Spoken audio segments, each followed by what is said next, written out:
வணக்கம் ஃப்ரெண்ட்ஸ். ஓம்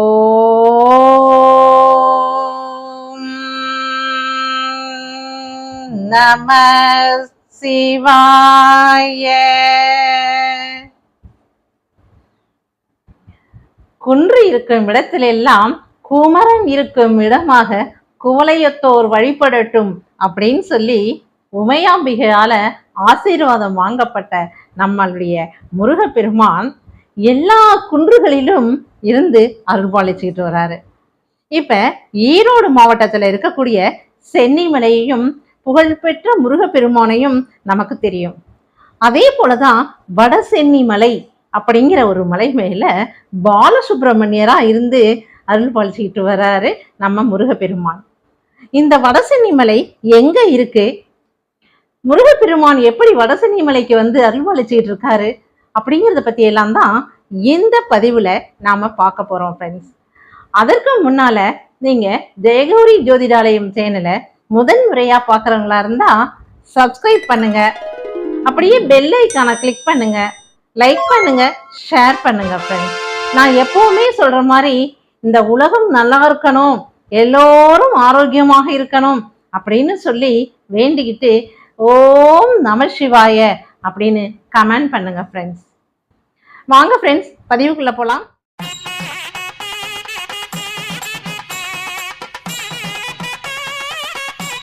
சேலம் மாவட்டம் ஆத்தூர் இருக்கு இல்லைங்களா, ஆத்தூர்ல இருந்து திருச்சி வரக்கூடிய ஒரு நெடுஞ்சாலையில காட்டுக்கோட்டை என்ற ஒரு இடம் இருக்கு. அந்த இடத்துக்கு மிக அருகில் ரொம்ப பக்கத்துல தான் நம்ம இந்த வடசென்னி மலை அமர்ந்திருக்கு. நம்ம ரோட்ல வரும்போதே வடசென்னி மலையோட அந்த ஆர்ச் இருக்கும் இல்லையா, அதை நம்மளால பார்க்க முடியும். அந்த ஆர்ச்ல இருந்து நம்ம நேரா பார்த்தோம்னா வடசென்னி மலையோட இயற்கை அழகும் அங்க இருக்கக்கூடிய நம்ம பாலசுப்பிரமணியருடைய அந்த கோவிலோட அழகும் கோபுரமும் நமக்கு நல்லா தெரியும் பாருங்க. அந்த மாதிரி அந்த நுழைவு வாயில இருந்து நம்ம பார்க்கும்போதே கோவிலுடைய கோபுர தரிசனத்தை நம்ம பார்த்துக்கலாம் ஃப்ரெண்ட்ஸ். அதுக்கப்புறம் இங்க 2 வழிகள் உண்டு. என்னன்னா, சாலையும் போட்டிருக்காங்க, அதனால நம்ம வாகனங்கள் மூலியமாகவும் மேல போக முடியும். அப்புறம் முன்பிருந்தே இருக்கக்கூடிய படிக்கட்டுகள் வழியாகவும் நம்ம மேல போய் பாலசுப்பிரமணியரை தரிசனம் பண்ணலாம். இப்ப இந்த கோவிலுக்கு நம்ம இந்த நுழைவாயில நுழைந்து படிக்கட்டுகள் வழியாக ஏறோம்னு வச்சுக்கோங்களேன், அங்க அவ்வை சந்நிதியும் இடும்பன் சந்நிதியும் இருக்கு ஃப்ரெண்ட்ஸ். அதற்கு முன்னாலேயே வரசித்தி விநாயகர் இருக்காரு. அவரை தரிசனம் பண்ணிட்டு அதுக்கப்புறம் தான் நம்ம ஔவையோடைய சந்நிதிக்கும் இடுமனோட சந்நிதிக்கும் போய் வணங்க முடியும். வணங்கிட்டு மேல அந்த படிக்கட்டு வழியா நம்ம போகும்போது 5 நிலை கொண்ட ராஜகோபுரம் இருக்கு ஃப்ரெண்ட்ஸ். பார்க்கும்போதே அவ்வளவு சந்தோஷமா இருக்கு. ஏன்னா என் அப்பன் சிவபெருமான் இருக்காரு இல்லையா, அவருடைய மகன் எங்க பார்த்தாலும் ஒரு சிறு குன்று இருந்தாலும் சரி, பெரிய மலையாக இருந்தாலும் சரி, அந்த இடத்துல எல்லாம் ரொம்ப அழகுற அமர்ந்து அருள் பாலிச்சுக்கிட்டு இருக்காரு. ஏன்னா தமிழுக்கே சொந்தமானவர் இல்லையா முருகப்பெருமான்.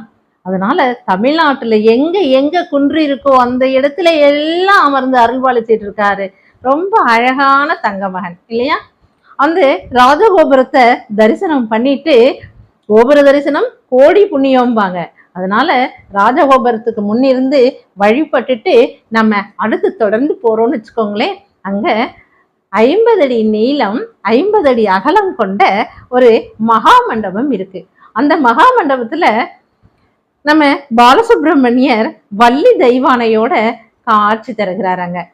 அவருக்கு பக்கத்துல தான் என்ன இருக்கு, நம்ம பாலதண்டாயுதபாணியா நம்ம பாலசுப்பிரமணியர் காட்சி கொடுக்கிறார்.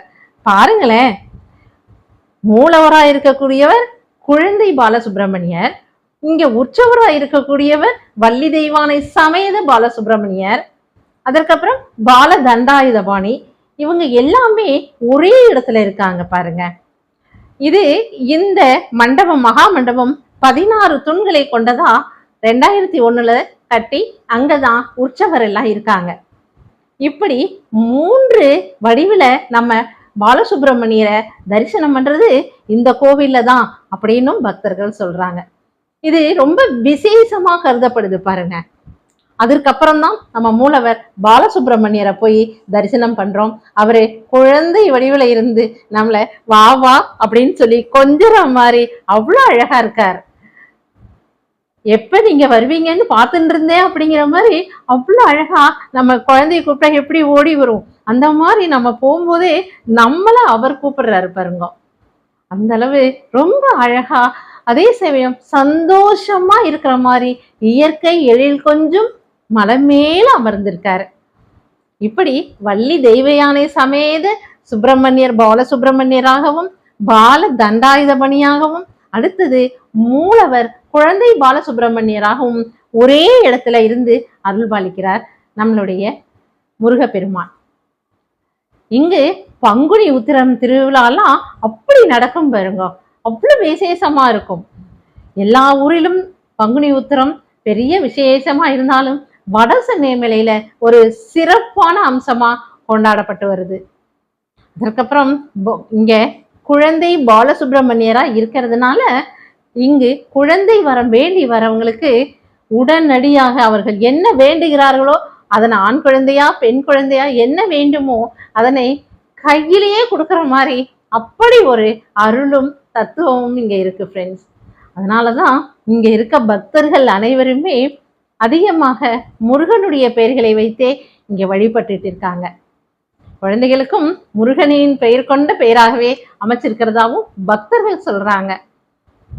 அதனால குழந்தை பாலசுப்ரமணியர் குழந்தை வரம் அருள்றதுனாலதான் இங்க விசேஷ காலங்கள்ல அவர்களுடைய வேண்டுதல் என்னவா இருக்கு அப்படின்னா, கரும்புல தொட்டில் கட்டி குழந்தைய அதுல போட்டு கோவிலை வலம் வந்து அவர்களுடைய நேர்த்தி கடனை முடிச்சுக்கிறாங்க. அதுதான் பக்தர்களின் வேண்டுதலாகவும் இருக்கு. ஃப்ரெண்ட்ஸ், இங்க நம்ம நடக்க முடியல, மலையேற முடியல அப்படின்னு சொல்ல வேண்டிய அவசியம் இல்லை. ஏன்னா சாலை வசதி இருக்கிறதுனால நம்ம வாகனங்களின் கார்லயோ இல்ல டூ வீலர்ஸ்லயோ எப்படியோ நம்ம மேல போய் முருகப்பெருமான குழந்தை முருகப்பெருமான பாலசுப்ரமணியரை நம்ம தரிசனம் பண்ணிட்டு வரணும். எல்லோரும் ஒரு முறை இந்த மாதிரி கோவில்களுக்கு சென்று நம்ம மனதையும் ரிலாக்ஸ் பண்ணிக்கலாம். ஏன்னா இயற்கை ஒண்ணு இருக்கு, அந்த இடத்துல நம்மளுக்கு இயற்கை சூழல்ல இருக்கிறதுனால மனசு ரொம்ப அமைதியா இருக்கும். அதே சமயம் என்னுடைய முருகப்பெருமானும் எல்லோருக்கும் அவர்கள் வேண்டியதெல்லாம் கொடுக்கறதுனால ரொம்ப சந்தோஷமாகவும் இருக்கும். அதனால ஃப்ரெண்ட்ஸ், நேரம் கிடைக்கும் போது நாம் அந்த வழியில் ஏதேனும் ஒரு வேலையாக செல்லும் போதாவது நம்ம இந்த மாதிரி இருக்கக்கூடிய கோவில்களை சென்று பார்த்து வரணும். அப்படி இல்லையா முருகப்பெருமானை பார்த்தே தீர வேண்டும் அப்படின்னு ஒரு எண்ணத்தை அவர்கிட்ட வைங்க, ஒரு விண்ணப்பம் வைங்க. பாலசுப்ரமணியர்கிட்ட இப்ப இந்த பதிவை பாக்குறீங்கன்னு வச்சுக்கோங்களேன், பாலசுப்ரமணியா நான் உன்னை வந்து பார்க்க வரணும், நீ குழந்தையா அழகா இருக்கேன்னு சொல்றாங்க, கண்டிப்பா நான் வந்து உங்களை பார்க்கணும் அப்படின்னு சொல்லி ஒரு விண்ணப்பம் வைங்க, ஒரு வேண்டுதல் வைங்க. அவன் பார்த்து நம்மளை கூப்பிடுவான். ஏன்னா அவன் குழந்தைதான் அங்க, சரிங்களா? நம்ம தான் பெரியவங்க. அப்படி இருக்கும்போது குழந்தையா இருக்கவன் நம்மளை வா வா வான்னு கூப்பிடுவான். ஓகேவா ஃப்ரெண்ட்ஸ்? அதனால எல்லாரும் ஒரு முறை வடசென்னை மலை போயிட்டு வரும். சேலம் மாவட்டம் ஆத்தூர்ல இருந்து நம்ம திருச்சி போற வழியில காட்டுக்கோட்டைங்கிற இடத்துக்கு பக்கத்துல தான் இந்த வடசென்னை மலை இருக்கு. ஓகேவா ஃப்ரெண்ட்ஸ்? அடுத்த பதிவுல சந்திப்போம். பாய்.